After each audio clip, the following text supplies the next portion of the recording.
Halo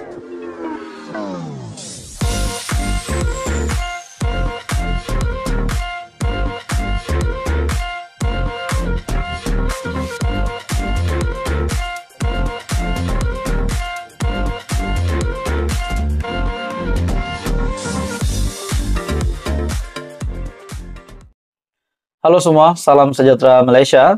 Selamat datang ke channel Fels Lifestyle. Kembali lagi dengan satu lagi isu yang benar-benar panas. Hari ini tuan-tuan dan bapak semua, Malaysia digemparkan. Di mana Tun Dr. Mahathir? Tun Dr. Mahathir yang bertemu dengan Presiden PAS Tan Sri Abdul Hadi Awang. Ada yang berkata ini adalah pakatan mahzab. Nah, dalam artikel sebelum ini di mana Dr. Mahathir dan Hadi buat pakatan ahzab yang dinyatakan oleh Khalid Samad. Pertemuan Tun Dr. Mahathir dan Tan Sri Abdul Hadi Awang dipercayai berlangsung adalah satu kesepakatan ahzab untuk memporak-perandakan negara menurut Khalid Samad, yaitu pengarah komunikasi Parti Amanah Negara Amanah Khalid Abdul Samad. Beliau berkata, jelas sekali pertemuan dua pemimpin itu dalam satu pakatan yang boleh menjatuhkan kerajaan. Nah, diingatkan Tun Dr. Mahathir akan berhenti setelah kalah pada pilihan raya umum ke-15, akan meletakkan jawatan. Rupanya berjumpa dengan Tan Sri Abdul Hadi Awang. Beliau berjumpa dengan Hadi bukan nak masuk PAS, tetapi mereka mengadakan menurut Khalid Samad, Dr. Mahathir dan Hadi buat pakatan ahzab. Nah, di dalam artikel ini, dalam sebuah artikel, tak perlu jadi cacing kepanasan, lihat Hadi bersama Tun Mahathir. Pertemuan Presiden PAS Tan Sri Abdul Hadi Awang dengan Tun Dr. Mahathir Mohamad adalah bagi menyatakan sokongan kepada program proklamasi Melayu yang menjadi sebahagian rancangan besar agenda penyatuan ummah yang diusahakan parti itu. PAS dalam perkongsian menerusi media sosial memohon supaya agenda penyatuan ummah itu terus subur dan mekar dalam negara ini. Pertemuan dua tokoh besar hanyalah sebahagian daripada agenda besar penyatuan ummah yang diusahakan oleh PAS. Nah, persoalannya saudara-saudara, adakah seperti yang dinyatakan oleh Khalid Samad, ini merupakan sebuah pakatan yang akan memporak-perandakan negara, sekaligus akan memberikan kesan yang buruk kepada pimpinan Perdana Menteri Malaysia yang ke-10, Datuk Seri Anwar Ibrahim.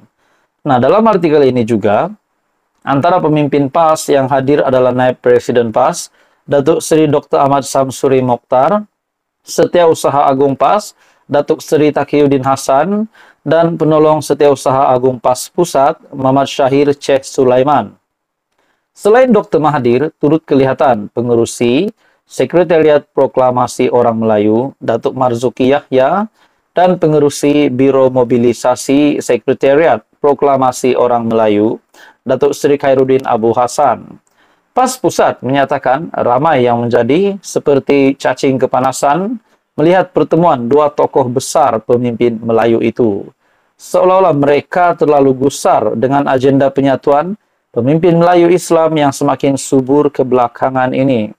Mereka takut apabila pemimpin Melayu berpakat, cakna dan perjuangkan nasib orang Melayu, sehingga tergamak membayangkan orang Melayu hidup selesa dengan keistimewaan yang diperuntukkan dan bersikap angku dengan kaum-kaum yang lain. Sedangkan orang Melayu ini sudah banyak berlapang dan berkorban. Nah, saudara-saudara, tuan-tuan dan bapak semua, adakah pertemuan di antara Hadi dan juga Tun Dr. Mahathir ini menunjukkan ini juga merupakan sebuah gerakan yang pasti akan menjejaskan pentadbiran Perdana Menteri Malaysia Datuk Seri Anwar Ibrahim. Itu menjadi persoalan. Jadi tuan-tuan dan bapak semua, sekian saja.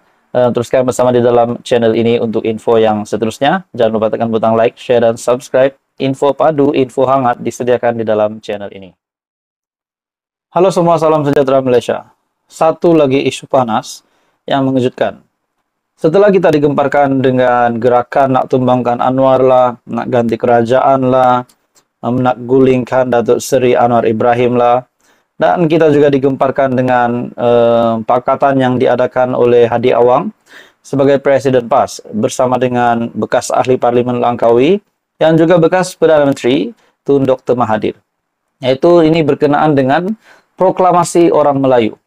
Ada satu perkara yang mengejutkan saya yang saya nak sampaikan, di mana berkaitan dengan proklamasi orang Melayu, kini dapat sokongan pemimpin PAS, Bersatu dan UMNO. Nah, seperti yang kita tahu, PAS dan Bersatu adalah parti ataupun anggota komponen di dalam Perikatan Nasional. Manakala UMNO pula parti komponen di dalam Kerajaan Perpaduan hari ini yang dipimpin oleh Perdana Menteri. Apa yang mengejutkan saya tuan-tuan dan bapak semua, proklamasi orang Melayu adalah agenda penyatuan orang Melayu merentasi parti.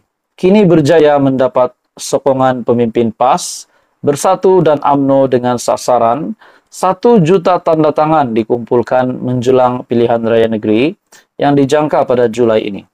Apa yang bermain di pikiran saya, apa yang saya nampak di sini tuan-tuan dan puan, adakah dengan melalui proklamasi orang Melayu ini, di mana telah mendapat sokongan bukan sahaja daripada parti di dalam Perikatan Nasional, parti di dalam pembangkang, namun parti di dalam kerajaan juga, yaitu UMNO sendiri.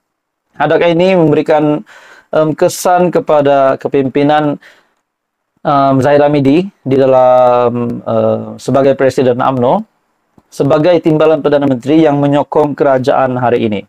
Jadi kita juga sebelum ini digemparkan dengan sebuah plot yang kononnya akan menggulingkan Datuk Seri Anwar Ibrahim dan juga sejumlah 10 ahli parlimen BN meletakkan jawatan bagi memberi laluan kepada pilihan raya kecil, dan mereka juga akan menyokong kepimpinan kerajaan baru gerakan ini yang ingin menumbangkan Datuk Seri Anwar Ibrahim. Jadi di dalam artikel ini saya mengesahkan kehadiran Abdul Hadi bersama Naib Presiden PAS, Datuk Seri Dr. Ahmad Samsuri Mokhtar, Setiausaha Agung PAS, Datuk Seri Taqiyuddin Hasan, dan Penolong Setiausaha Agung PAS Pusat, Muhammad Syahir C. Sulaiman.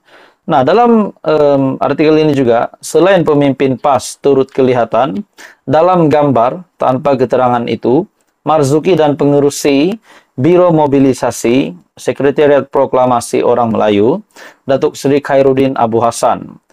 Difahamkan setakat ini, beberapa pemimpin Bersatu dan UMNO turut menandatangani proklamasi itu atas kapasiti pribadi masing-masing. Persoalannya tuan-tuan dan bapak semua, adakah proklamasi orang Melayu ini tidak melibatkan parti, tidak melibatkan sokongan, di mana yang kita tahu UMNO ini menyokong kerajaan perpaduan.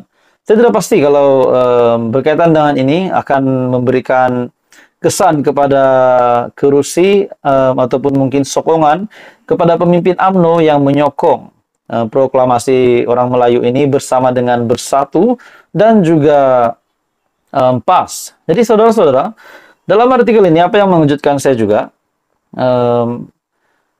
di mana difahamkan setakat ini beberapa pemimpin